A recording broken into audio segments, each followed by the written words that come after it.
میرا مفتی صاحب سے یہ سوال ہے کہ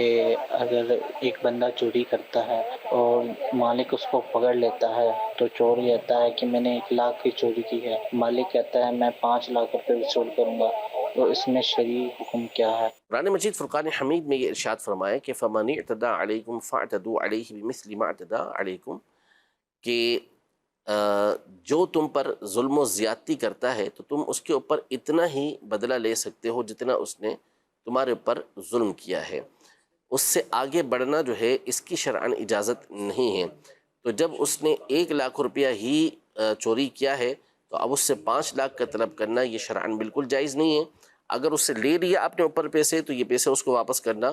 لازم ہوگا، گناہ گار ہوں گے اگر اس سے وہ پیسے واپس نہیں کریں گے۔ تو یہ جو بھی ہے، جو شخص بھی ہے، اس ٹھیک ہے، اس نے جرم کیا ہے، اس نے غلط کیا ہے، جس نے بھی یہ چوری کی ہے تو جو اس کی سزا بنتی ہے وہ اسے دی جائے گی، جتنی رقم اس نے لی ہے اس سے اتنے ہی پیسے لیے جائیں گے۔ زیادتی کرنے کی اجازت نہیں ہے۔ 1 لاکھ پر 5 لاکھ لینا تو دور کی بات ہے، 1 لاکھ روپے کے اوپر آپ 1 روپیہ بھی مزید نہیں لے سکتے، اگر لیں گے تو گناہ گار ہو۔